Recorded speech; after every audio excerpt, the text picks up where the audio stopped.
Hablando de las interacciones, nosotros vamos a poder medir si una interacción es benéfica o dañina para una población de acuerdo a cómo modifica su crecimiento poblacional.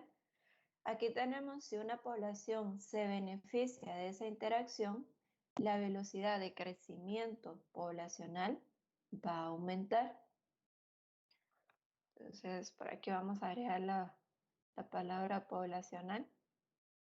De esa forma es que podemos ver si una interacción es benéfica o no, si la velocidad de crecimiento poblacional aumenta, es decir, que la población va a reproducirse en menor tiempo o va a reproducirse en mayor cantidad. Por el contrario, si una interacción es dañina, lo que pasa con su velocidad de crecimiento poblacional es que disminuye. De esta manera, entonces, podemos ver el grado de daño que puede tener una interacción en una población.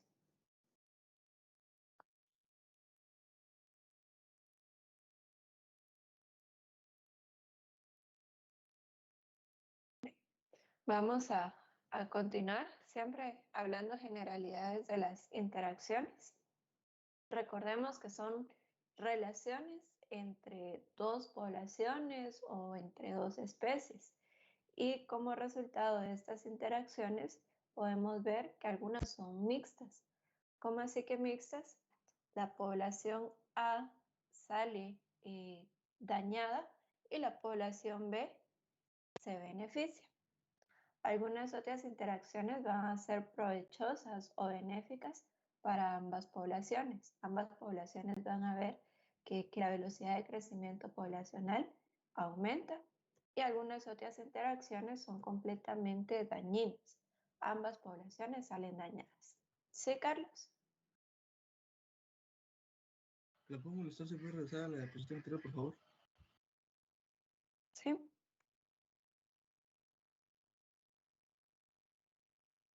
Bueno, aquí lo importante es saber cómo medimos el beneficio o el daño de una interacción. Si es benéfica, esta interacción va a provocar un cambio en la velocidad de crecimiento, va a aumentar la velocidad de crecimiento de la población. Si es dañina, la interacción pues, va a disminuir esa velocidad de crecimiento. De esta forma, entonces, vamos a ver las distintas combinaciones que se pueden dar. Hay interacciones mixtas, una población se ve perjudicada y la otra se ve beneficiada. Hay interacciones provechosas donde ambas poblaciones se benefician y hay interacciones dañinas donde ambas poblaciones salen perjudicadas. ¿Alguna pregunta?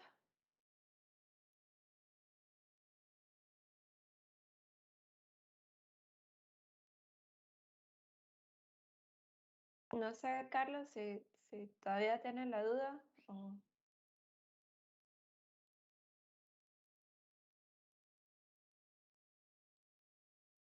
Creo que no, solo que... No, sí, lo comprendo. Bueno, está bien. Entonces, hablando de esto, todavía nos falta una parte más genérica de las interacciones y vamos a verlo a continuación, que es que estos efectos o estas combinaciones que acabamos de ver de las interacciones que se dan entre dos poblaciones, los vamos a estar representando utilizando símbolos o signos. Vamos a utilizar signos positivos, signos negativos y también vamos a utilizar el cero. De esta cuenta, entonces, vamos a ver que el signo positivo representa los beneficios, ¿sí?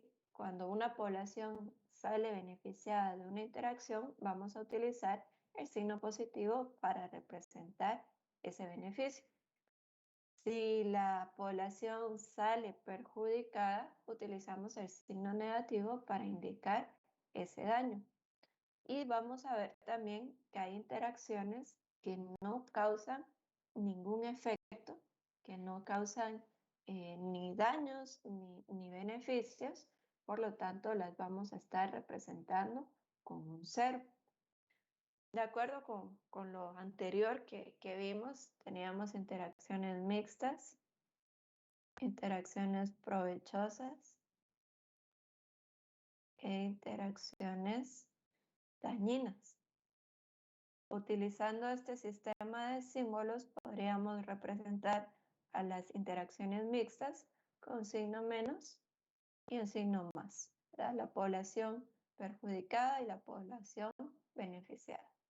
Una interacción provechosa, ambas poblaciones están beneficiadas, y una interacción dañina en donde ambas poblaciones se ven perjudicadas.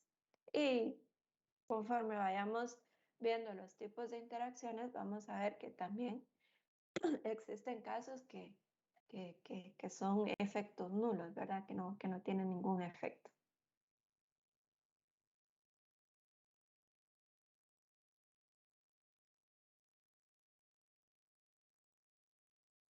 Bien, ¿alguna pregunta?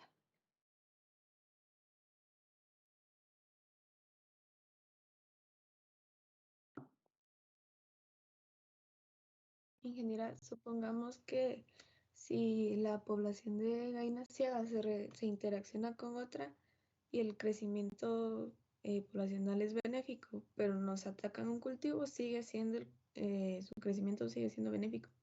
Así provechoso, digamos. Entonces, veamos, Andrea. Normalmente las interacciones las estudiamos desde el punto de vista de dos poblaciones, ¿sí? Y por el ejemplo, entiendo que hay una tercera población. Entonces, sí puede ocurrir eso. Una interacción entre gallina ciega y alguna otra población puede resultar benéfica para la gallina ciega. Ahora, si miramos gallina ciega más cultivos, la gallina ciega se puede estar beneficiando, pero los cultivos pueden estar siendo perjudicados. Entonces, las interacciones debemos estudiarlas desde el punto de vista de dos poblaciones. Obviamente, en el ecosistema no van a haber solo dos poblaciones, va a haber una tercera, va a haber una cuarta, pero para ir entendiéndolas tenemos que ir tomándolas de dos en dos. Tenemos que ir viendo quién interactúa con quién y de esa forma ir estudiando. Igual, ahorita vamos a ver algunos ejemplos que pienso que pueden ir aclarando eso. ¿Alguna otra pregunta? Bueno, entonces veamos lo siguiente. Vamos a hablar de tipos de interacciones. Les vamos a ir colocando nombres y aquí de una vez les digo que algunos de estos nombres pues son diferentes en las diferentes literaturas. E incluso aquí en la clase les vamos a ir viendo que algunos tienen nombres diferentes, pero son la misma cosa. Entonces vamos a iniciar con la cooperación. De acuerdo con los símbolos que ustedes ven allí, les pregunto, ¿cómo creen que va a ser esa interacción? Benéfica.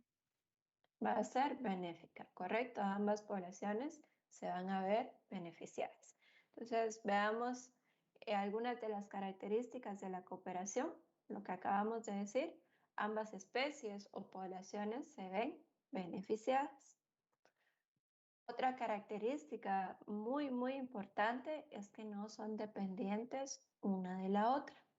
Es decir, la población A no depende de la cooperación con la población B para poder sobrevivir, sino que esta interacción se da de forma aislada, dice, se da de forma espontánea. Si se encuentran, qué bueno; si no se encuentran, las poblaciones de igual manera pueden seguir sobreviviendo. Entonces, una cooperación tiene esa característica que es espontánea, ¿verdad? Que se va a dar de forma, digamos, al azar, de una forma aislada, y cuando se da, ambas poblaciones salen beneficiadas. Y lo que decíamos, ¿cómo medimos el beneficio de una interacción? Porque como resultado de una cooperación se aumenta la tasa de crecimiento en ambas poblaciones. Entonces, estas son las características principales que tiene una cooperación. Y Si se dan cuenta, este término no es completamente de ecología. Igualmente, en nuestro diario vivir, nosotros podemos cooperar con alguien y sabemos que no dependemos necesariamente de esa cooperación, pero si cooperamos, puede ser las cosas más fáciles. Entonces, algo así sucede en la naturaleza. Hay poblaciones que se encuentran de forma espontánea y como resultado de ese encuentro, pues van a obtener beneficios.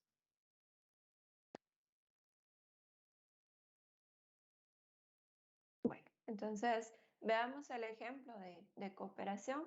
Yo les traigo ejemplos así muy puntuales, patojos, que no quiere decir que solo esto sea cooperación. Existen un montón de casos de cooperación, pero este me sirve para poder explicarles el concepto. Entonces aquí tenemos una imagen de algo que sucede cotidianamente en la sabana africana.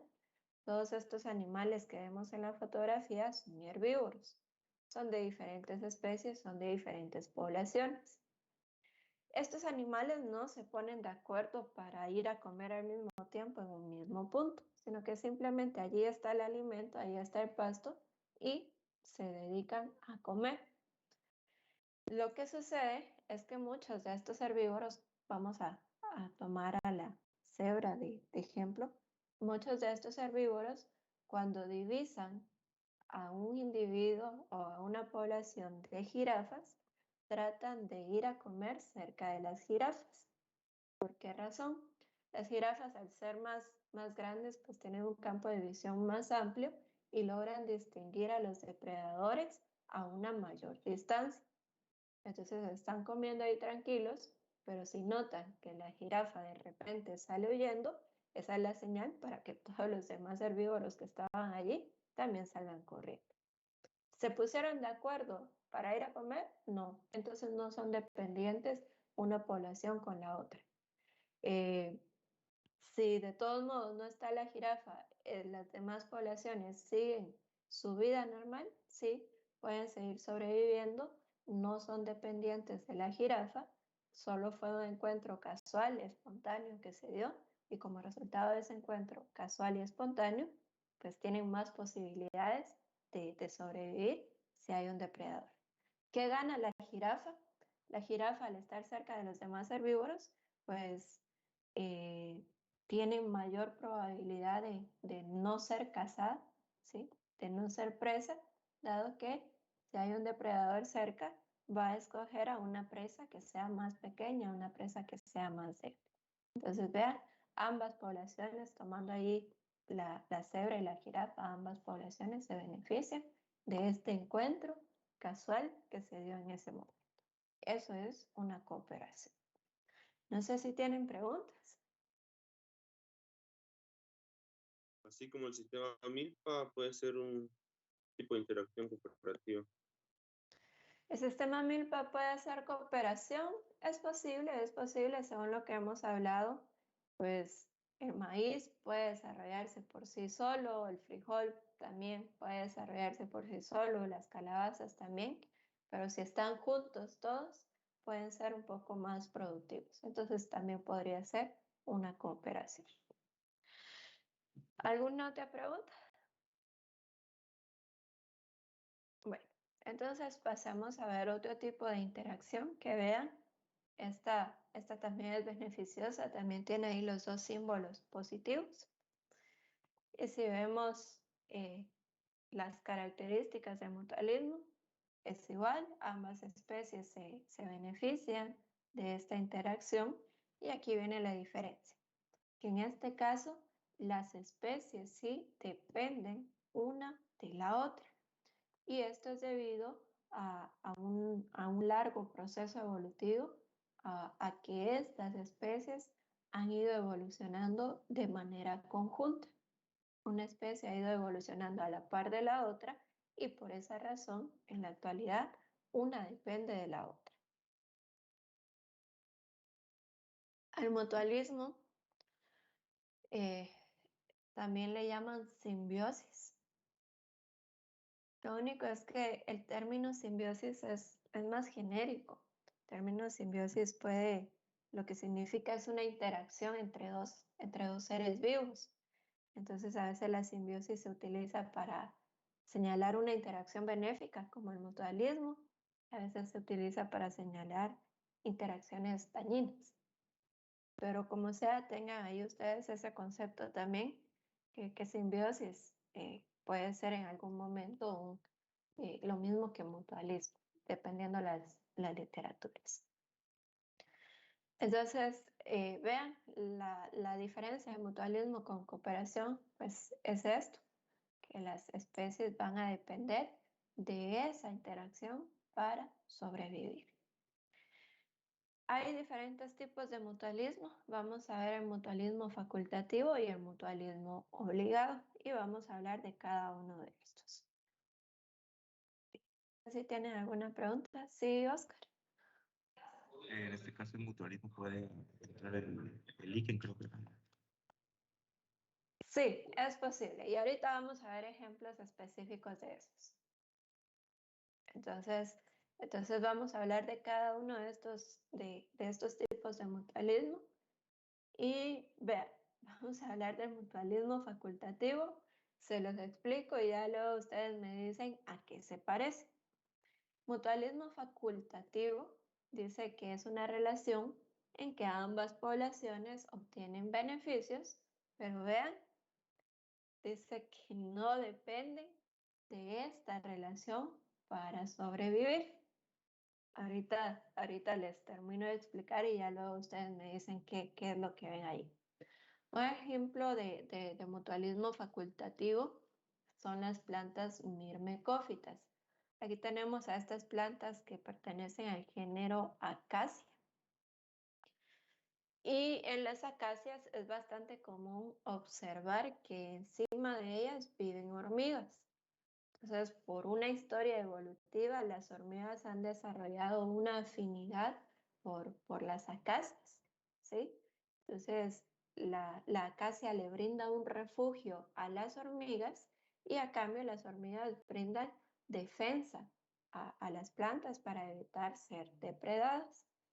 Si lo vemos así, las hormigas pueden vivir en cualquier otro lado, no necesitan obligatoriamente una acacia para poder vivir. Las hormigas pueden hacer su hormiguero en otro lado, pero si hay una acacia cerca, lo van a aprovechar. Y las acacias, pues no dependen de las hormigas para defenderse. Las acacias tienen estas estructuras que son estípulas, que son bien punzantes, son conspicuas, son grandes, que de igual manera si llega algún herbívoro a querer aprovecharse de la acacia se puede defender. Entonces, ¿qué es lo que vemos aquí? Ambas especies, al estar juntas, se van a beneficiar, pero si no están juntas, de todas maneras, pueden sobrevivir. Entonces, les pregunto, ¿qué características ven aquí? O si tienen alguna duda con relación a este concepto.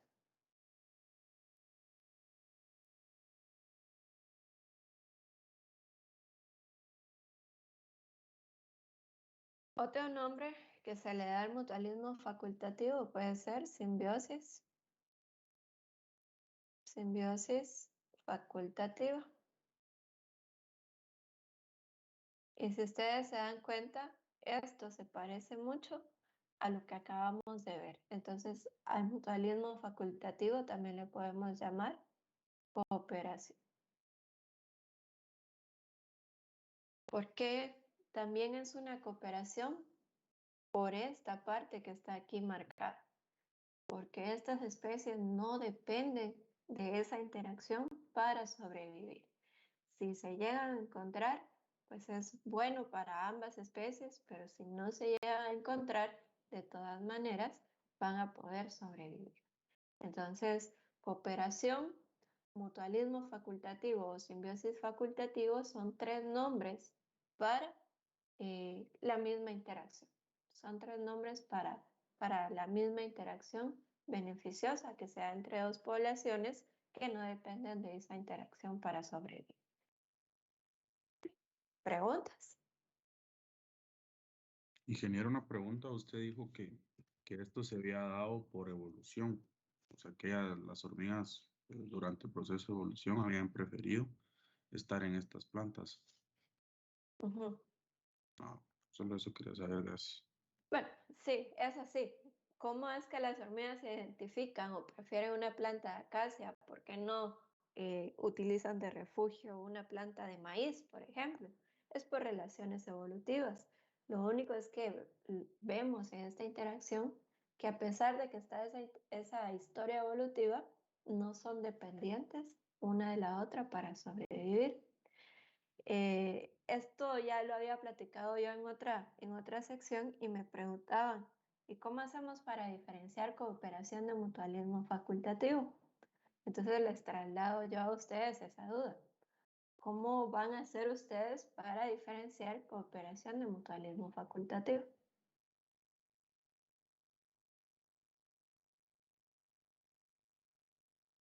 ¿Alguna idea?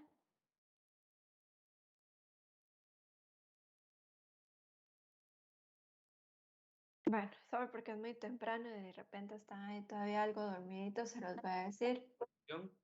Sí, Rogelio, Quizás solo por la evolución es la única diferencia. quizá por la evolución la única diferencia, Gustavo. Pues en la información que usted nos brindó dice que la cooperación aumenta la tasa de crecimiento.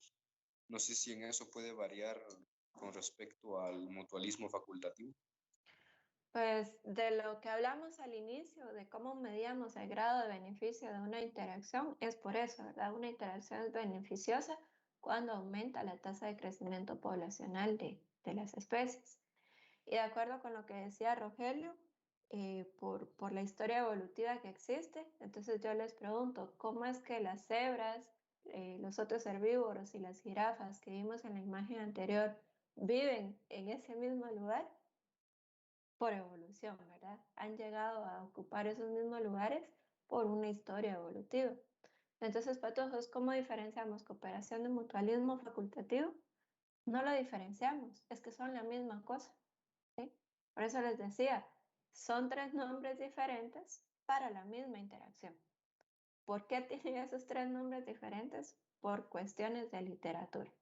En algunos textos, algunos autores lo nombran como cooperación, otros lo utilizan como mutualismo facultativo, otros como simbiosis facultativa, pero si nos damos cuenta, es la misma interacción. ¿Estamos? ¿Alguna pregunta? Bueno, entonces pasamos al siguiente tipo de mutualismo y aquí esto sí ya va a ser diferente. Vamos a hablar del mutualismo obligado. Esa palabra obligado pues, nos da una idea de que las poblaciones requieren de esa interacción o necesitan de esa interacción para sobrevivir. Esa es la idea que nos da la palabra obligado. Cuando vemos el concepto o la definición, vamos a ver esta palabra que es muy clave, la palabra complementarias. Entonces veamos. Dentro del mutualismo obligado existen dos tipos. Vamos a hablar de primero del mutualismo obligado trófico. Esto nos indica que esta interacción va a ser necesaria para la obtención de nutrientes y energía. Entonces, un mutualismo obligado trófico es una interacción que tiene como objetivo la obtención de nutrientes y energía. ¿Sí, Oscar? En el anterior mutualismo mencionó el segundo tipo de esto, no solo facultativo. En el anterior era solo mutualismo facultativo, ahora estamos viendo el mutualismo obligado y dentro del mutualismo obligado hay dos tipos y el primero es el mutualismo obligado trófico.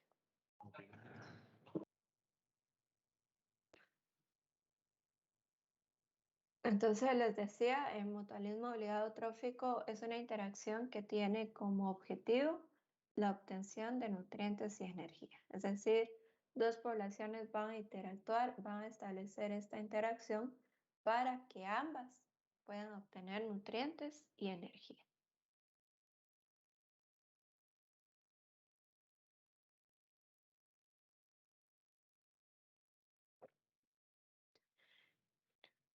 Entonces, veamos algunos ejemplos del mutualismo obligado trófico.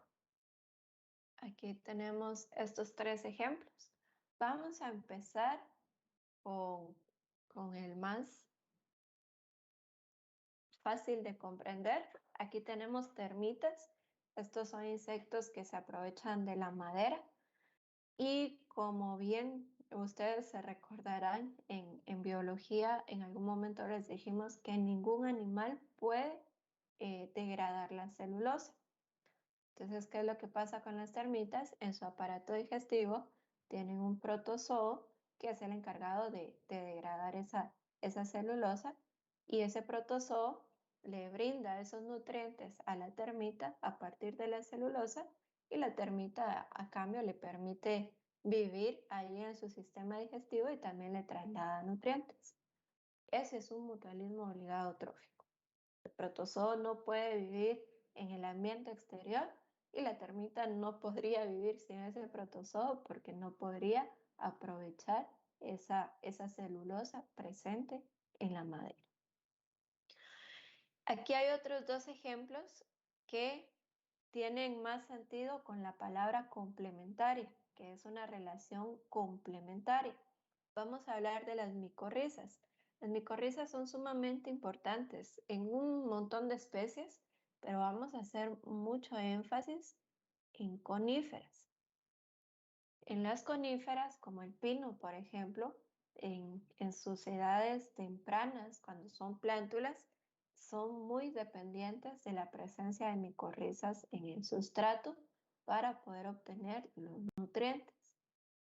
Si no hay micorrizas presentes en el sustrato, el pino casi no va a crecer y es muy probable que muera. Sin embargo, hay casos en los cuales el pino sobrevive con mucho esfuerzo, pero se quedan plantas muy pequeñas. Entonces, ¿qué es lo que sucede en esta relación? La micorriza, con sus micelios, puede alcanzar partes más profundas del sustrato, puede obtener minerales, esos minerales se los traslada al pino, a las raíces del pino, y a cambio el pino le devuelve azúcares al hongo. Entonces, esta es más que todo una relación complementaria, ¿verdad? Que estando en presencia el pino de la micorriza va a tener un mejor desarrollo, y también la micorriza estando en presencia de las raíces del pino va a tener mejor desarrollo porque va a obtener alimento. Y algo similar ocurre con lo que vemos aquí, con los nódulos nitrificantes que se establecen entre algunas bacterias, como las bacterias del género Rhizobium, y las plantas leguminosas.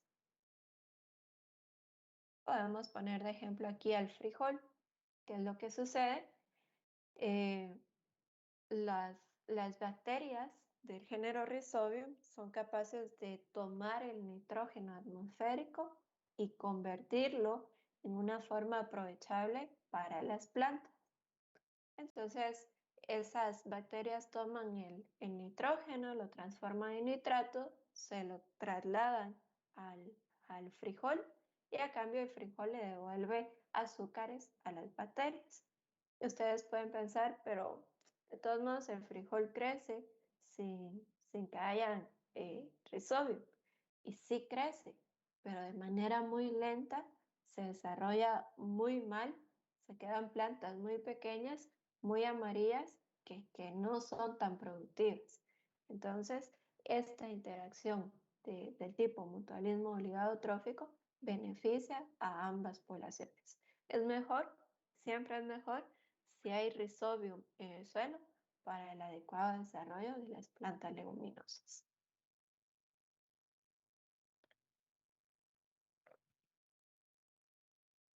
¿Preguntas? Ingeniera, ¿qué dijo que le daba la leguminosa a cambio? Disculpa. Azúcares a las bacterias. Y en esta interacción, pues podemos ver de forma mucho más marcada esa historia evolutiva. ¿Por qué el Rhizobium le gusta estar con las leguminosas? Por evolución, han ido evolucionando juntos y han visto que son muy buenos cuando se asocian. De igual manera, ¿por qué las micorrizas buscan a las coníferas? Por evolución, que han ido evolucionando juntos. Y lo mismo ocurre con los protozoos y las térmites. ¿Alguna pregunta?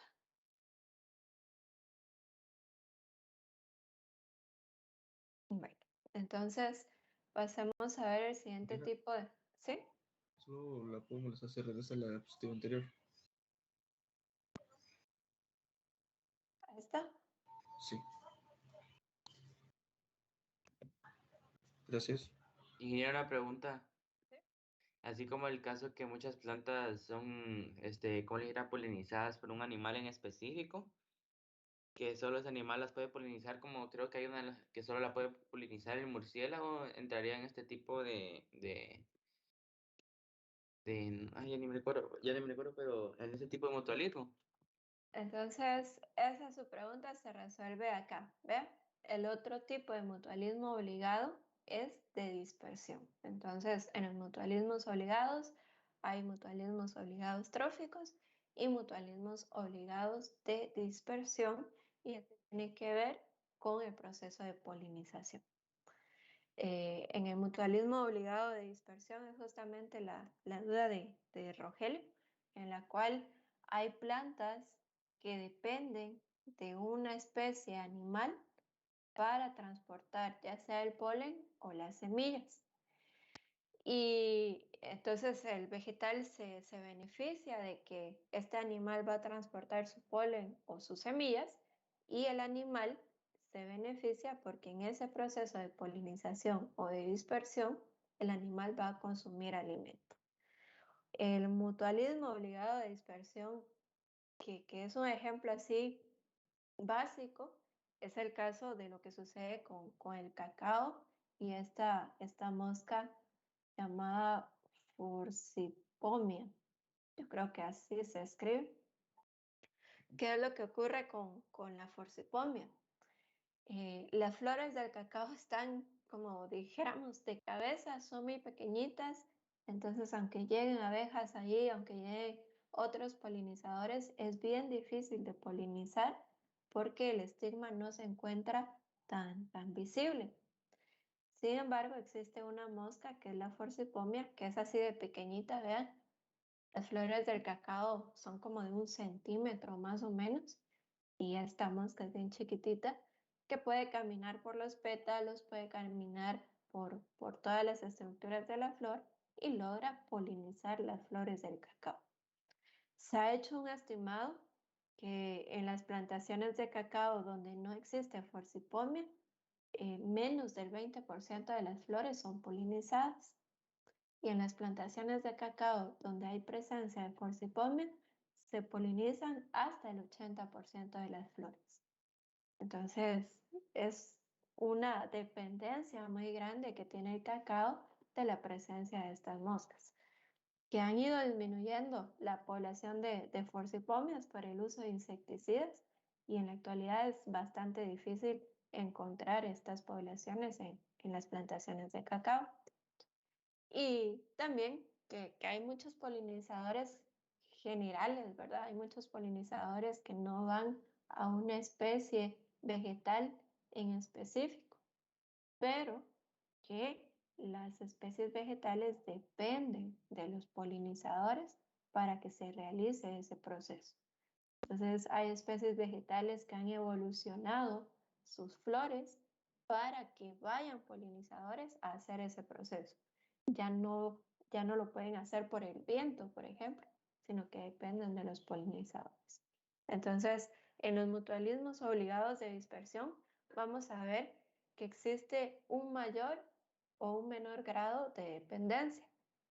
Un ejemplo de un grado alto de dependencia de lo que hablábamos del cacao, por ejemplo, que este sí depende bastante de la presencia de Forcipomia, y en algunos otros vegetales la dependencia va a ser un poco menor, pero sí necesitan de polinizadores. Bien, ¿alguna pregunta?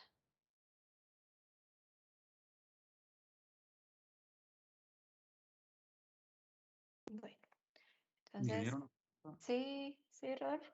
Yo recuerdo que la vez pasada habían dicho que esto de Fursipomia y cacao tenían otro factor, que eran las orquídeas, que a Fursipomia le gusta mucho el néctar de las orquídeas y si no hay orquídeas no va a haber Fursipomia y por ende no va a poder polinizar al cacao. Entonces ahí, ¿qué pasaría? Entonces aquí tenemos una tercera población en juego, ¿verdad? Y es correcto, la Forcipomia pues requiere ahí de otras plantas como orquídeas para poder estar en un ambiente. Sin embargo, el principal problema de la disminución de la población de Forcipomia es el uso de insecticidas. Estos han ido acabando con las poblaciones.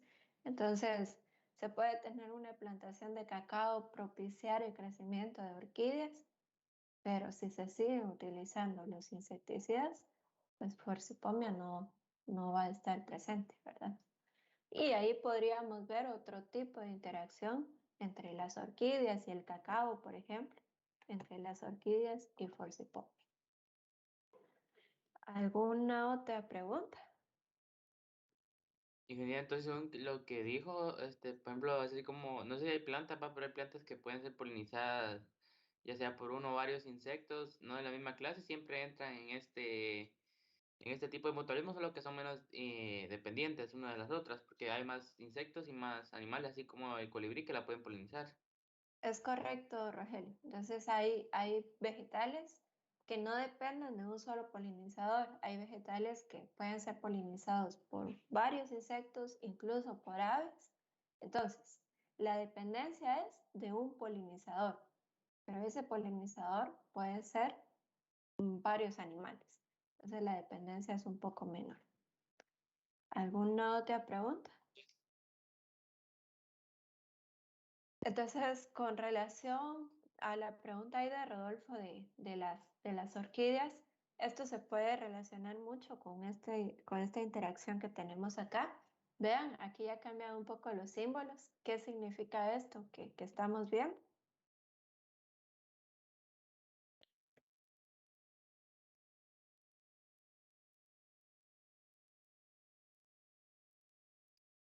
Que solo uno obtiene un provecho, mientras que el otro no le afecta, no le suma ni le resta. Es correcto, que una población se ve beneficiada y la otra población pues le da igual. Una de las especies resulta beneficiada y generalmente esta interacción va a ser necesaria para la supervivencia de esta especie beneficiada. Vemos esa especie que se ve beneficiada en el comensalismo requiere de esa interacción para sobrevivir. Esa especie que se beneficia es llamada comensal. Esta otra especie pues no recibe ningún nombre en específico. Ejemplos de comensalismo. Aquí tenemos el caso de estos tiburones y por aquí se ven unos peces chiquitos. No es que sean sus hijos, sino estos peces pequeñitos se llaman rémoras. Entonces, ¿qué es lo que ocurre? El tiburón va por ahí nadando y los rémoras están ahí a la par de él. El tiburón pues no le afecta ni le conviene, o sea, le da igual si hay rémoras o no presentes. ¿Y qué es lo que pasa? Cuando el tiburón se alimenta, todos los restos que salen, todos los restos que salen de su boca son aprovechados por los rémoras. Entonces, eso es un ejemplo de comensalismo. Los rémoras se ven beneficiados de estar ahí cerca del tiburón y al tiburón pues no le afecta ni le beneficia que estén presentes esos rémoras porque al final de cuentas se alimentan de lo que a él le sobra. Otro ejemplo de comensalismo es lo que sucede con las plantas epífitas. Ahí podemos mencionar el género Bromelia, el género Tillandsia, varias orquídeas que tienen este hábito. Las bromelias, tilancias o epífitas, o las epífitas en general, serían ese comensal, que necesitan vivir sobre otra planta para poder desarrollarse. Normalmente viven sobre tallos de árboles y a esos tallos de árboles no les afecta la presencia o no de las epífitas. Entonces los comensales aquí serían las bromelias, las tilancias, que son ejemplos de epífitas, las tilancias y varios géneros de orquídeas que también son epífitas.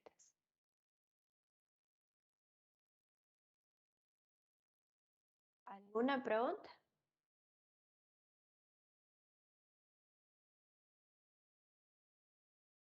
¿Era cómo dijo que se llaman los peces que están con los tiburones? Rámoras. Ok.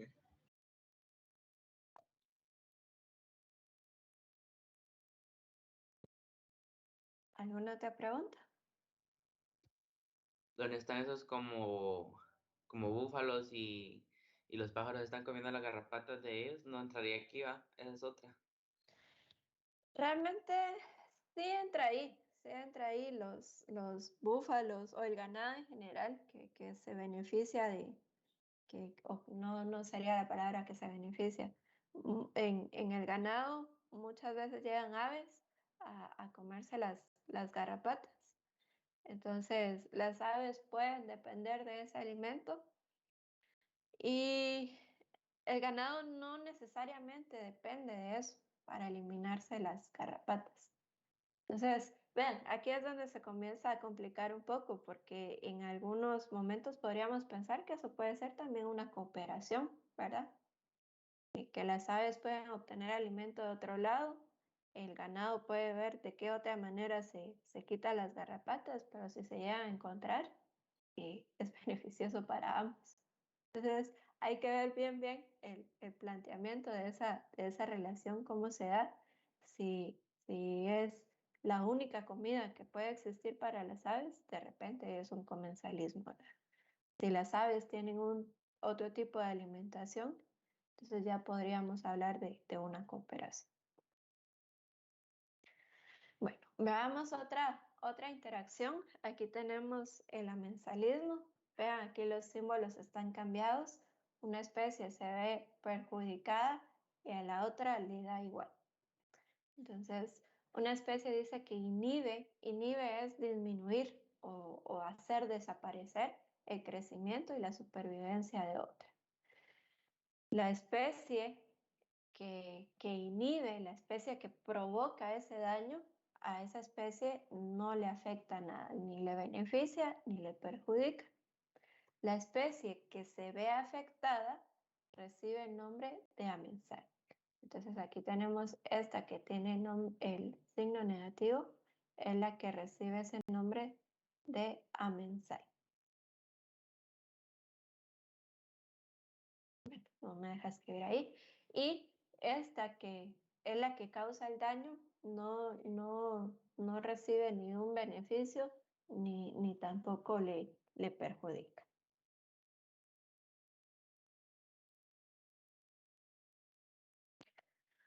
Vamos a ver algunos ejemplos de amensalismo para que ustedes puedan comprender qué es lo que sucede acá. Entonces, si puedo cambiar. Un momento, ingeniero, lo copio.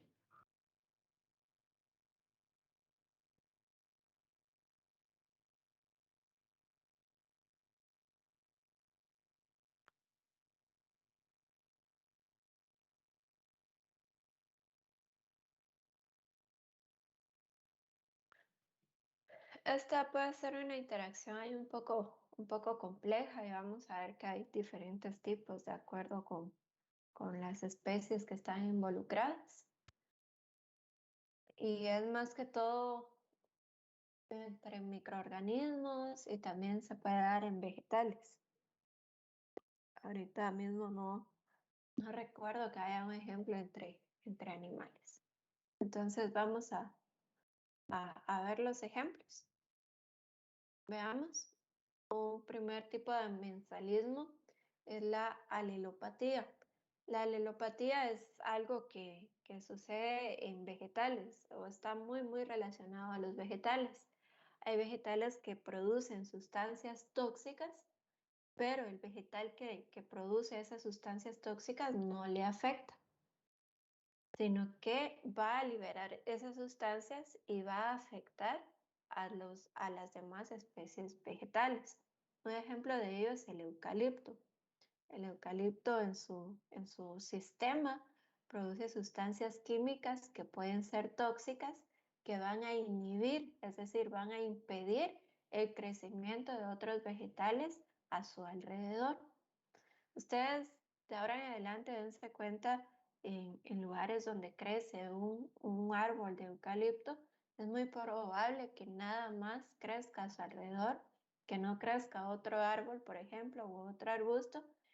Quizá lo más resistente que puede estar creciendo a la par de los eucaliptos es algún pasto o una grama, que sí son muy resistentes. Entonces el eucalipto produce esas sustancias tóxicas, a él no le afectan, pero sí van a afectar a las demás especies vegetales a su alrededor. Y eso es alelopatía.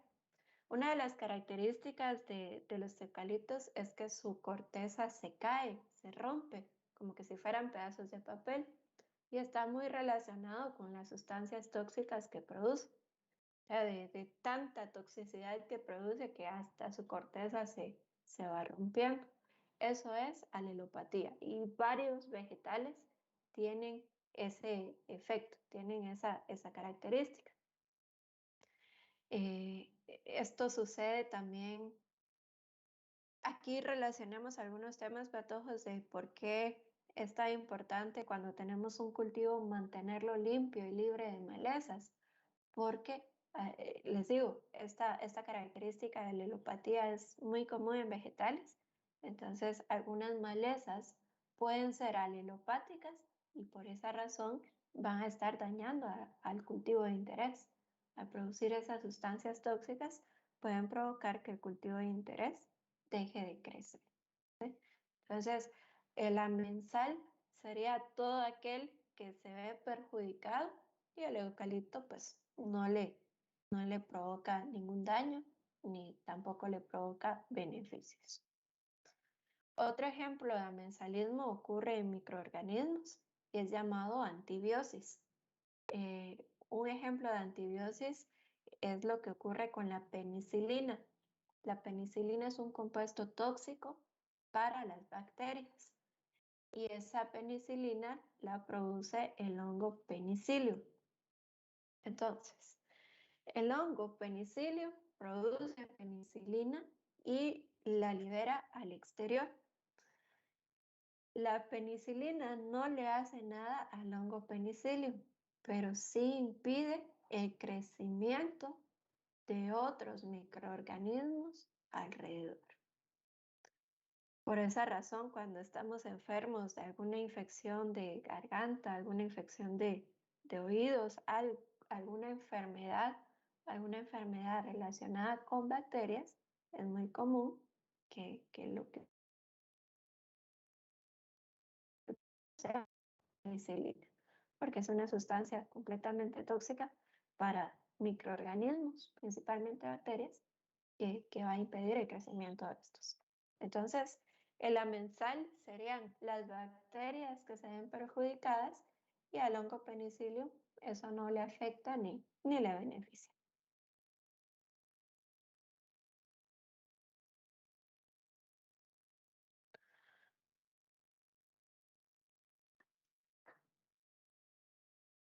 Bien, ¿preguntas?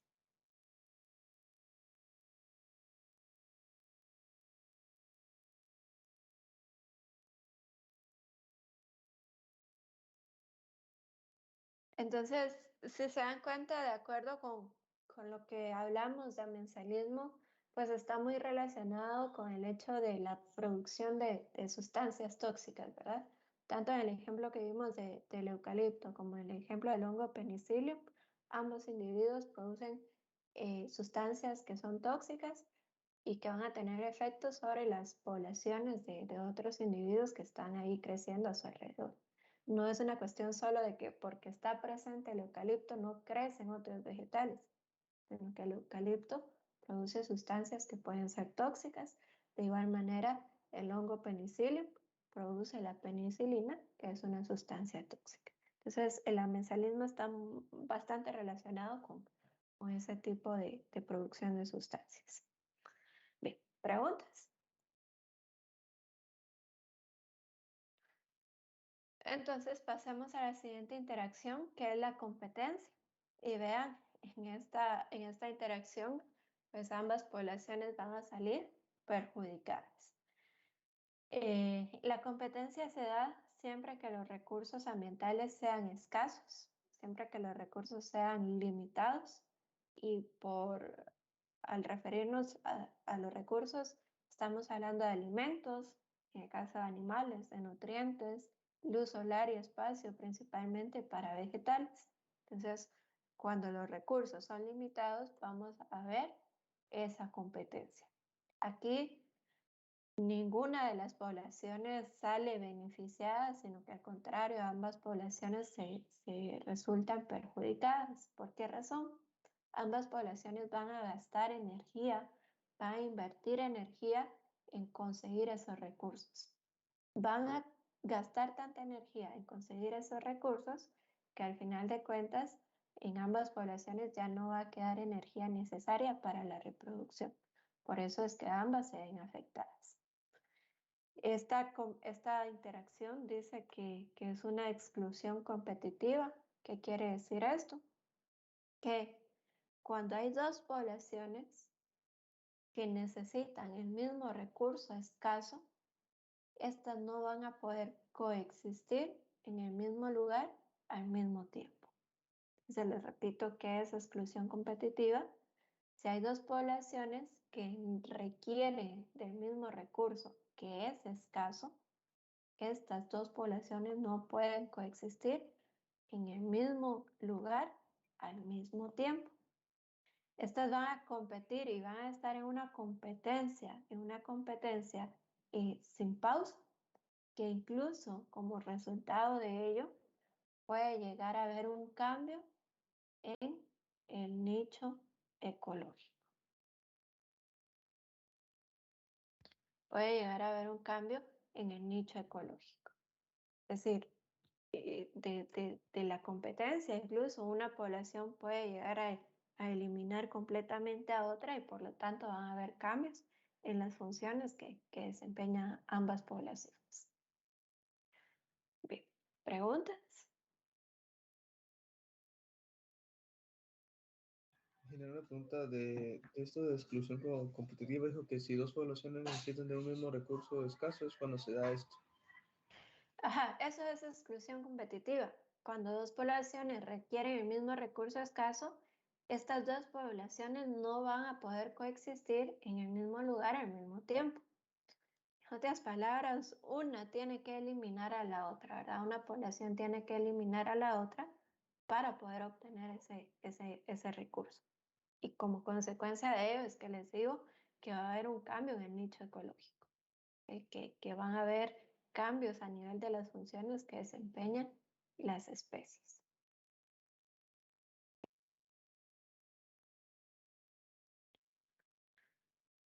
¿Preguntas?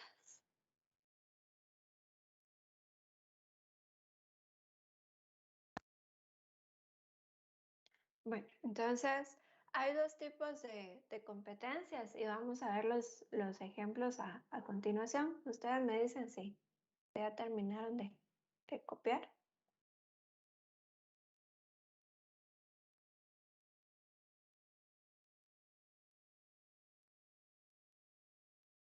Bueno, entonces vamos a ver los ejemplos.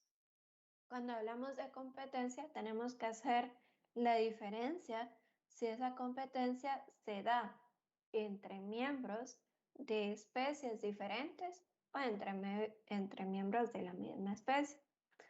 Tenemos aquí la competencia interespecífica. Es cuando se da entre individuos de dos especies diferentes, de dos poblaciones diferentes. Un ejemplo de ello es lo que ocurre aquí en esta imagen que está bastante explícita. Un ejemplo puede ser el alimento, el recurso escaso, y si es el mismo alimento para dos especies diferentes, pues estas van a competir hasta obtenerlo. Aquí vemos dos especies de aves compitiendo por alimento. Eso es competencia interespecífica. Pero vean lo interesante de la competencia es que también se puede dar entre miembros de la misma especie. Entonces, aquí los miembros de la misma especie, cuando hablamos de animales, puede haber una competencia igual por alimento entre individuos de la misma especie. Puede haber una competencia por una pareja para aparearse, por ejemplo. Entonces compiten, gastan su energía en esa competencia y ya les queda muy poca energía para poder reproducirse. En el caso de los vegetales, la competencia se da por obtención de nutrientes, por obtención de luz, por obtención de espacio. Y aquí es bien interesante el hecho de hablar de que como técnicos nosotros podemos utilizar esta competencia intraespecífica a nuestro favor. Cuando se establecen plantaciones forestales patojos, cuando se establecen al primer año de establecimiento, se hacen unos distanciamientos entre plantas y entre surcos muy pequeños. Se hablan de plantaciones forestales de 3x3, incluso se llegaron a hablar de plantaciones forestales de 2x2, ¿sí? Y el objetivo de los primeros años en las plantaciones forestales es tener una alta densidad. ¿Por qué razón? Cuando los árboles están muy juntos, va a haber una competencia increíble por luz. Entonces, ¿cuál es la respuesta de los árboles para poder absorber o para poder tener mayor cantidad de luz? Es crecer en altura. Y eso nos sirve bastante como técnicos porque en los primeros años vamos a favorecer el crecimiento en altura de los árboles como propiciando esta competencia intraespecífica. Ya después de cierto tiempo, de cierta cantidad de años, pues se van sacando los famosos raleos de árboles, se van sacando árboles y de esta manera se baja el nivel de competencia y ya los árboles comienzan a crecer en diámetro. Pero es un tipo de interacción que nosotros podemos manejar a nuestro favor. Igual en los cultivos agrícolas patojos, si nos damos cuenta, tratamos de establecer la mayor cantidad de plantas por unidad de área. ¿Cómo hacemos esto? Reduciendo distanciamientos. Sabemos que al sembrar más juntas las plantas, allí va a haber mayor competencia. Entonces, ¿qué tenemos que hacer? Pues proveerles de agua mediante riego, proveerles de nutrientes mediante la fertilización, estar limpiando, eliminando malezas y de esa manera los vegetales, por la competencia, van a estar creciendo y nosotros les vamos a estar proveyendo los recursos necesarios para que continúen ese ritmo de crecimiento. Entonces, esta interacción es bien interesante debido primero a que se da entre la misma especie y segundo, porque la podemos manejar a nuestro favor. Entonces, en la naturaleza, la competencia intraespecífica puede resultar algo dañino, ¿verdad? Algo que va a provocar daños, pero cuando ya la manejamos, lo que vamos a obtener son beneficios, ¿sí? ¿Alguna pregunta?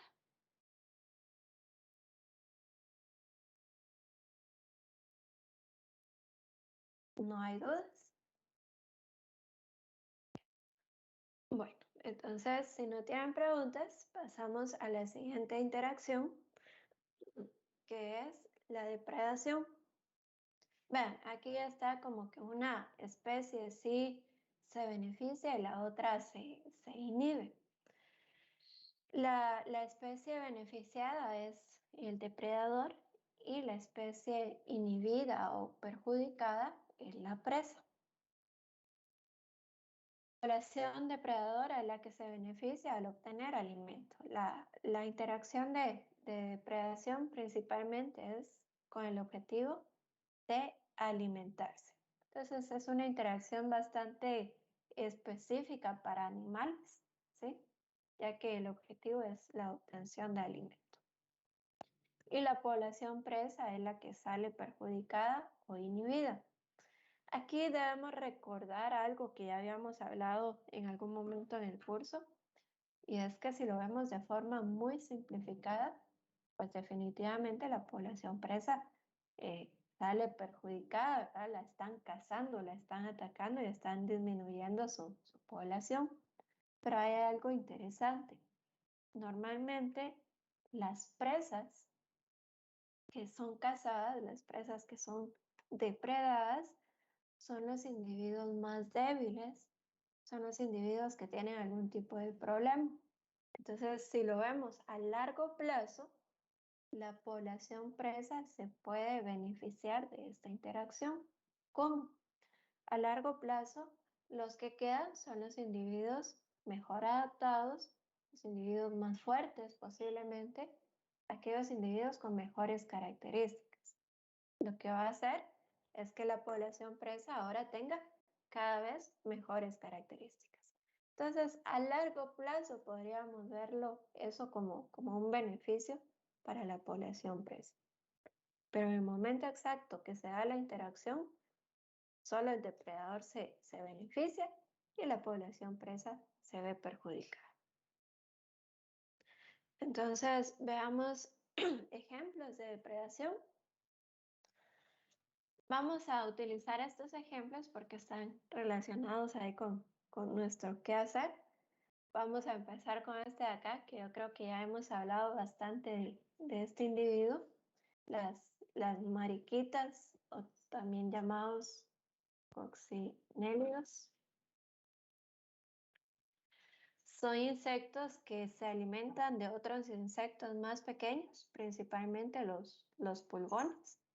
Entonces, ese es su alimento y van a estar ahí buscando a los pulgones para poder alimentarse. Otro ejemplo de depredación, aquí tenemos al ácaro ambliceus. El ácaro ambliceus se alimenta de otros ácaros también, se alimenta de la araña roja y de algunos insectos más pequeños. Y lo que quiero que vean ustedes es que tanto el ácaro ambliceus como la mariquita son importantes para nosotros porque los podemos utilizar como un método de control biológico. Tanto el ácaro ambliceus como la mariquita se van a comer a individuos que hacen daño a los cultivos, ¿sí? El ácaro ambliceus se alimenta de la araña roja, que es un ácaro que provoca daños importantes en los cultivos, y la mariquita se alimenta de los pulgones, que también provocan daños importantes en los cultivos. Una característica del ácaro ambliceus y también de la mariquita, estaba leyendo que si llegan a un lugar y no encuentran su alimento, no encuentran pulgones, no encuentran araña roja, por ejemplo, son capaces de alimentarse del polen. Entonces, no van a causar daño alimentándose de la savia o defoliando los vegetales, sino que se alimentan de polen. Y eso no provoca ningún daño en el caso de los cultivos, ¿verdad? Y por acá tenemos este otro individuo, mantis, que este sí es completamente carnívoro. Este sí se va a alimentar solo de insectos. Incluso se puede alimentar de algunos otros animales como arañas o cualquier otra presa que sea de un tamaño menor a ellos. Las mantis se las pueden comer, y aquí está también incluido dentro de la depredación el hecho del canibalismo, ¿verdad? Que las mantis se pueden comer entre ellas, principalmente la hembra al macho después de la cópula. Entonces, dentro de la depredación podemos incluir el canibalismo, el carnivorismo también, y también está ahí incluido el herbivorismo, ¿verdad? Entonces, aquí vemos, en esta imagen, vean, aquí vemos casi esas interacciones. Si hablamos del pulgón con el vegetal, ahí estaríamos hablando del herbivorismo. Si hablamos de la mariquita y el pulgón, ahí estamos hablando de carnivorismo. Y en esta imagen que les digo que puede suceder, ese canibalismo.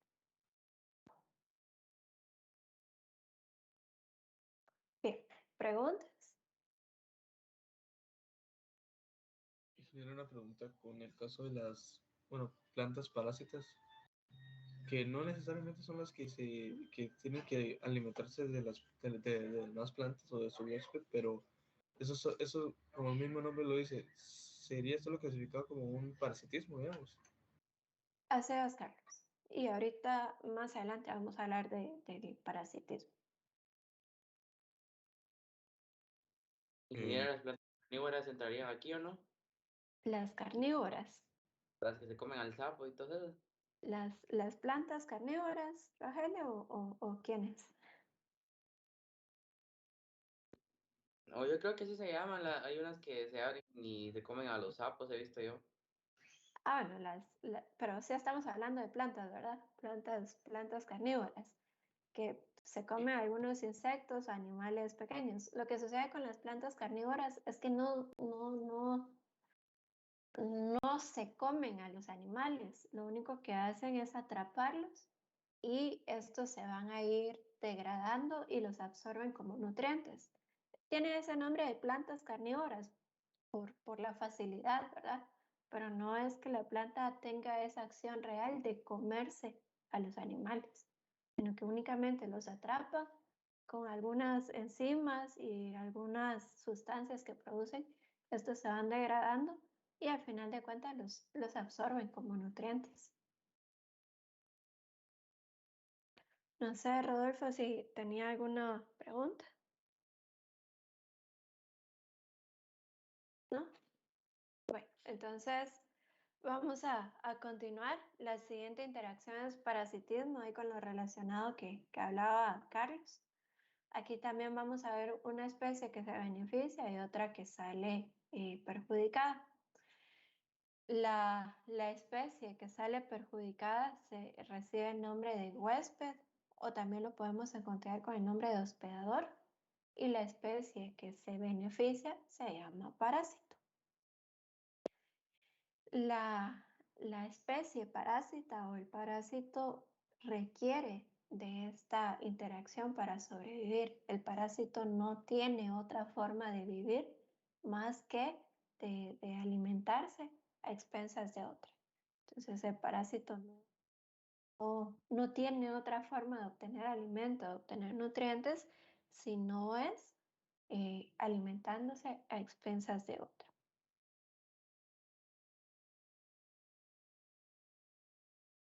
Pero déjenme ver qué. Así tengo ejemplos aquí. Entonces, ¿qué es lo que ocurre? El huésped u hospedador, al final de cuentas, se va a terminar muriendo, pero lo que pasa es que al parásito le interesa que este huésped viva lo más posible, viva el mayor tiempo posible, porque de esta manera el parásito va a poder obtener y obtener y obtener alimentos o nutrientes a partir de su huésped. Entonces, al parásito le conviene que el huésped se mantenga vivo la mayor parte de tiempo posible. Sin embargo, esta interacción pues, va a terminar en la muerte de ese huésped. Muchas veces es una muerte indirecta, o sea, por el estado del parasitismo, el huésped termina muriendo de otra forma porque ya no tiene energía, porque por alguna otra infección secundaria, pero se termina muriendo. Aquí hay algo que debemos saber y es que una fuerte carga de parásitos se denomina infección. Cuando hay una gran cantidad de parásitos, a eso se le denomina infección, que esto es lo que conlleva o termina produciendo una enfermedad. Entonces, cuando hablamos de enfermedades, es lo que tratamos de explicarles aquí. que la enfermedad puede causar la muerte, pero la enfermedad es un cuadro que va a tener un montón de causas, ¿verdad? No va a ser directamente el parásito en sí, sino que pueden haber ahí un montón de condiciones que lleven a la muerte de ese huésped. ¿Preguntas?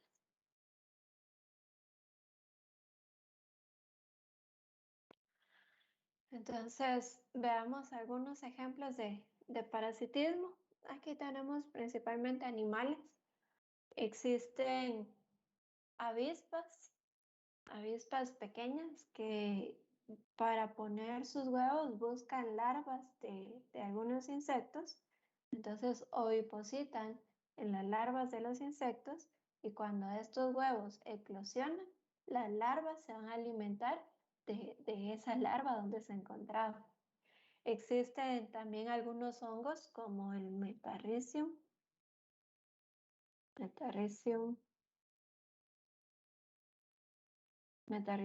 anisoplae, creo que así se escribe. ¿Qué pasa con Metarrhizium? Es un hongo que busca insectos, que estén vivos, ya sea que los ataque en estado de larva o en estado adulto. Entonces, Metarrhizium coloca sus esporas en los cuerpos de los insectos y estas esporas comienzan a crecer, forman hifas, forman micelios y todo esto blanco que vemos aquí es el cuerpo del hongo Metarrhizium. La larva todavía sigue viva, todavía se sigue moviendo, pero conforme Metarrhizium se va apoderando del cuerpo de la larva va perdiendo sus funciones. Ya deja de comer, por ejemplo. Entonces, poco a poco, el Metarrhizium la va matando. Entonces, vean lo que tenemos aquí a este lado. Estas avispas y este hongo también pueden ser utilizados como un método de control biológico, ¿verdad? Si tenemos ahí algún insecto que nos está afectando y estas avispas pueden ovipositar en él o Metarrhizium puede crecer en esos insectos, pueden ser utilizados como control biológico. De hecho, se utilizan. En los laboratorios se producen Metarrhizium, por ejemplo, y luego esas esporas pueden ser liberadas en el campo para que pase eso que estamos viendo en la fotografía. Otro ejemplo de parásitos son las garrapatas para animales mamíferos, ¿verdad? Que estas garrapatas dependen directamente o su alimento es directamente la sangre. Entonces van a estar ahí prendidas en el cuerpo de los animales, extrayendo sangre. Y otro ejemplo de parásitos, lo que vemos aquí, las tenias, que se pueden encontrar en los intestinos, en el sistema digestivo, que van a estar ahí aprovechándose de todos los nutrientes de los animales y que pueden provocar un montón de problemas. Bien, ¿preguntas? Ingeniera, Sí. disculpe, ¿cómo se llamaba la mosquita de la primera imagen? Ahorita lo dijimos nada más como avispas. Avispas pequeñas, regularmente son así, pequeñitas, las que tienen esa característica de ser parásitos, ¿verdad? De ovipositar en el cuerpo de otros insectos. Gracias. ¿Está bien? ¿Alguna otra duda? ¿Se llamaba lo que estaba ahí en los intestinos? Tenia. Enida. Tenia. Gracias. ¿Está bien? ¿Más preguntas? Bueno, entonces, si no tienen dudas, vamos a dejar por ahí el tema de interacciones. Vamos a terminar ahí con parasitismo y nos vamos a pasar a un siguiente tema que son los ciclos astronómicos.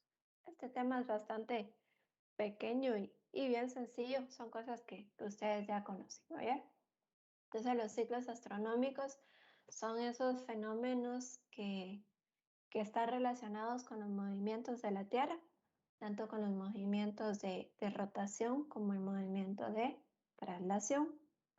Al final de cuentas, la utilidad de estudiar los ciclos astronómicos es que nos sirven para medir el tiempo.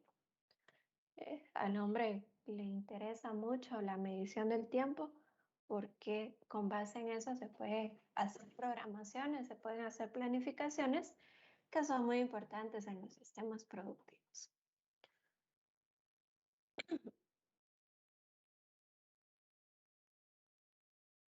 Bueno, entonces vamos a ver algunos de estos ciclos astronómicos y ustedes se van a dar cuenta que son cosas que son bien obvias y que ustedes ya saben, ¿sí? Vamos a comenzar hablando de la noche y el día, ¿verdad? Y los cambios de la luna o las fases lunares y las estaciones del año. Esos son los ciclos astronómicos que vamos a ir estudiando. Entonces empecemos con el día, que me da risa porque ustedes saben que es un día y es ese periodo de tiempo en que la Tierra realiza una vuelta completa sobre su eje. Es el llamado movimiento de rotación. Quizá la nueva información que posiblemente algunos no sabían es que el día no tiene 24 horas. El día tiene 23 horas y 56 minutos. Entonces, esa es la razón por la cual cada 4 años le agregamos ahí un día al año, ¿verdad? Porque nos hemos ido robando esos minutos durante todo el año. Entonces, esta es la forma que tenemos de medir el movimiento de rotación de la Tierra y le damos el nombre de día. El otro concepto que tenemos aquí es el mes y este está relacionado con el tiempo que le lleva a la Luna a hacer una vuelta completa a la Tierra. Eso sería un mes lunar. Uno de los calendarios más exactos que existe es el calendario maya, donde ellos sí tomaban en cuenta este ciclo lunar para ese periodo denominado mes. En nuestro calendario que utilizamos, pues no se sigue ese movimiento de la luna, pero desde el punto de vista astronómico, eso tendría que ser un mes. Tenemos el periodo de relación de la luna alrededor de la Tierra. Y el año, que es ese periodo de tiempo en que la Tierra gira alrededor del Sol, que sería ese movimiento de traslación, ¿verdad? Eso es un año.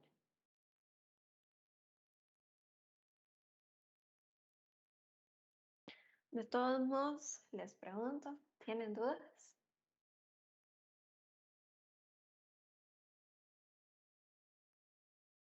Bueno, entonces, Disculpe, sí. si no tomamos lo del mes con lo de la luna, entonces ¿con qué se toma? Bueno, este calendario que nosotros tenemos es bien arbitrario. Es un calendario hecho con base a fechas importantes para la iglesia. Este calendario que utilizamos ya tiene un montón de tiempo de estar utilizado, pero cuando se instauró, cuando se instaló, era en el tiempo en que la iglesia mandaba todo, ¿verdad? Era la iglesia la que tenía concentrado todo el poder. Entonces, en función a eso es que está hecho este calendario. Por eso ven que hay meses de 30, de 31 días e incluso un mes de 28 días. Pero está hecho con base en eso. ¿Alguna otra pregunta? Bueno, entonces hablemos un poco de las estaciones. Esto también lo habíamos mencionado en algún momento cuando hablamos de los factores abióticos. Las estaciones se van a generar o se van a presentar debido al recorrido que tiene la Tierra alrededor del Sol, debido a ese movimiento de traslación, y que este recorrido lo hace la Tierra inclinada sobre su eje en un ángulo de 23.5 grados. Entonces, esta es la razón fundamental por la cual las estaciones no van a estar presentes en el área del trópico, ¿verdad? Porque básicamente todo el tiempo la Tierra en su movimiento de traslación recibe de manera directa los rayos del Sol en esa área. Pero no sucede lo mismo con los polos, con el polo norte y el polo sur. Hay momentos en que el polo norte va a estar más inclinado, recibiendo directamente los rayos del Sol, y en ese momento el polo sur casi que no va a recibir los rayos del Sol. Y en el otro momento va a ser al revés. El polo norte casi no va a recibir rayos solares y el polo sur sí va a estar recibiendo esos rayos solares. Entonces, aquí está la razón por la cual existe verano, invierno, primavera y otoño. Es por ese movimiento de traslación y el ángulo de inclinación que tiene la Tierra sobre su propio eje. ¿Preguntas?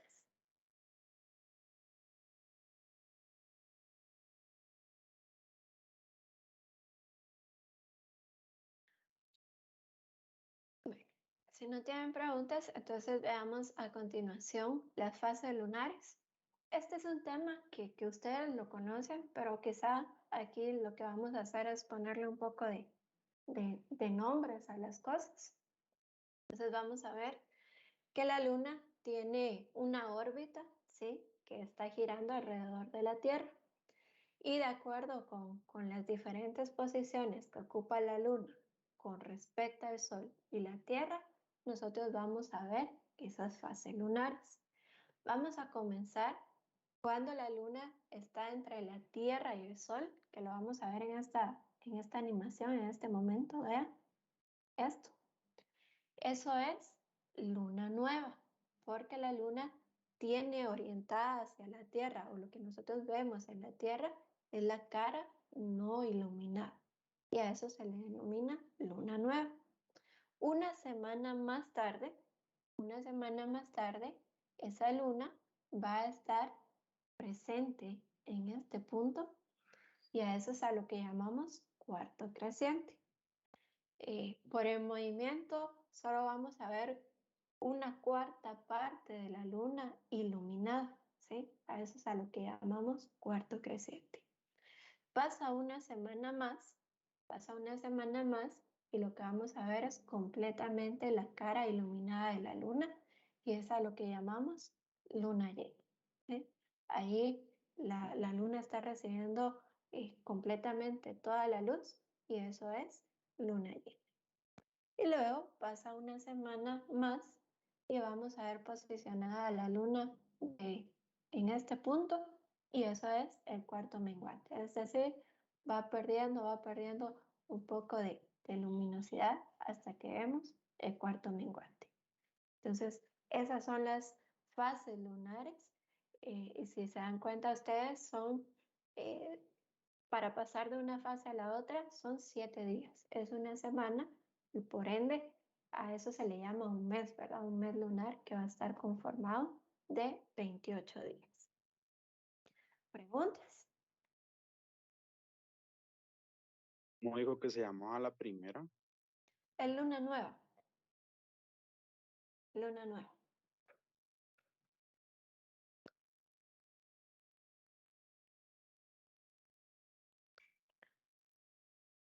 ¿Dudas?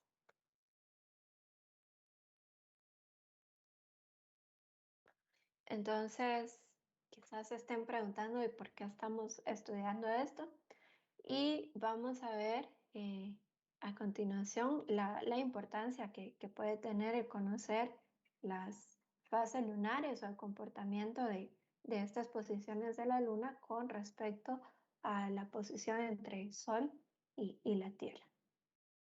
Entonces, para aquellos que no lo saben, la luna tiene una influencia sobre los cuerpos de agua, sobre las mareas, ¿sí? Que dependiendo de la fase lunar, la marea va a ser alta, va a ser baja, y entonces tiene una gran influencia sobre estos grandes cuerpos de agua. En algún momento se ha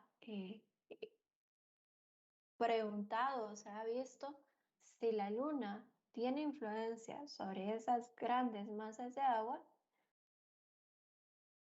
Podríamos pensar también que puede tener influencia sobre masas de agua más pequeñas, por ejemplo, la savia que está presente en los vegetales. Y de hecho se ha llegado a establecer de que sí existe una relación entre las fases lunares y el comportamiento de la savia en los vegetales. Quizá este es un conocimiento más que todo empírico, podría ser conocimiento ahí de costumbres. Posiblemente en el área rural esto esté más marcado que para aprovechar un árbol, pues voltean a ver cómo está la fase lunar y ver si realmente es un buen momento. Si para cosechar ven la fase lunar y deciden si es un buen momento o no.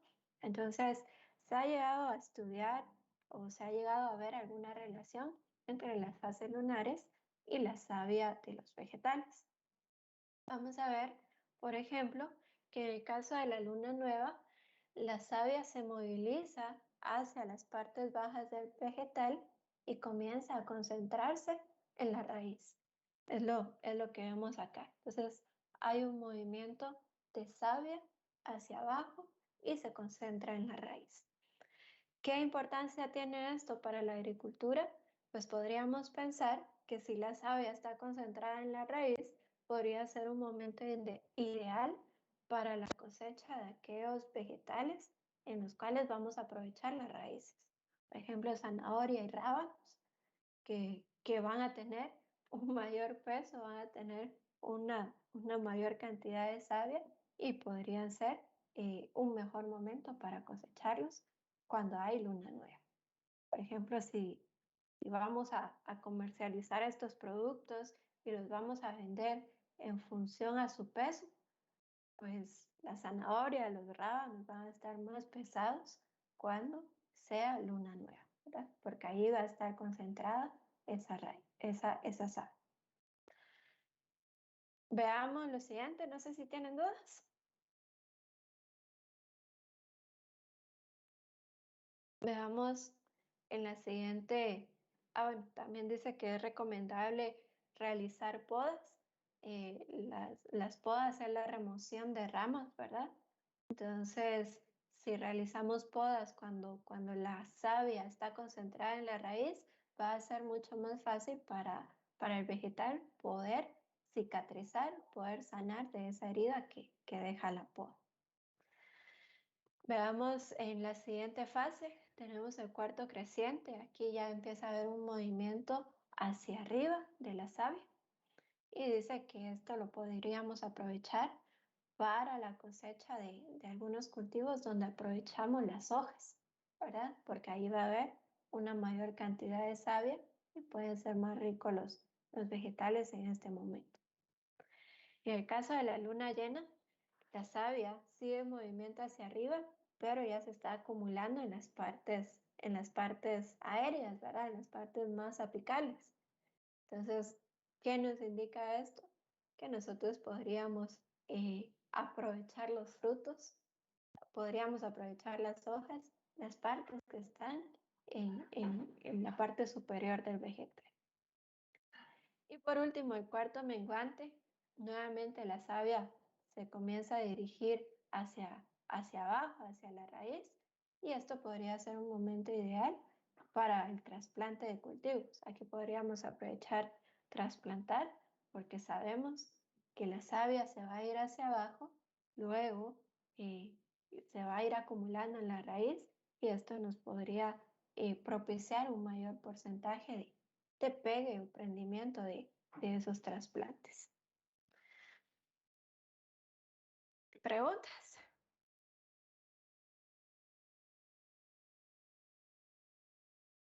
¿Puede regresar a la diapositiva anterior, por favor?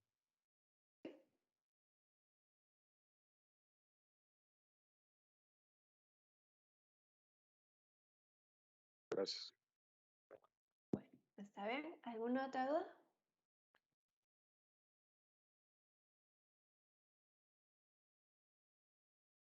Entonces, vamos a ir terminando. Solo les quería dar una información. El examen corto que originalmente estaba programado para el lunes, lo vamos a pasar para el viernes. De esta manera ustedes estudian mejor todo el contenido del examen final y ya de una vez están preparados para ese examen final. ¿Oyeron? Entonces, el examen es hasta el lunes. Y también en esta parte, vean, de la luna, si a alguno le interesa el tema, hay un libro. Yo creo que está disponible si ustedes lo buscan así en Google. Si no lo encuentran, yo lo tengo y si alguien está interesado, se los puedo compartir. Que hizo un ingeniero agrónomo de apellido Restrepo y se llama El Sol Nocturno de los Trópicos. Y él hace ahí una investigación bastante extensa por cultivos, por fase lunar, por actividad agrícola, de qué cosas son recomendables hacer en cada fase lunar para cultivos muy específicos. Esto es por si a ustedes les interesa. Entonces, si no tienen dudas, por ahí lo dejamos. Pasen un feliz día y nos vemos en una próxima, patojos. Feliz día.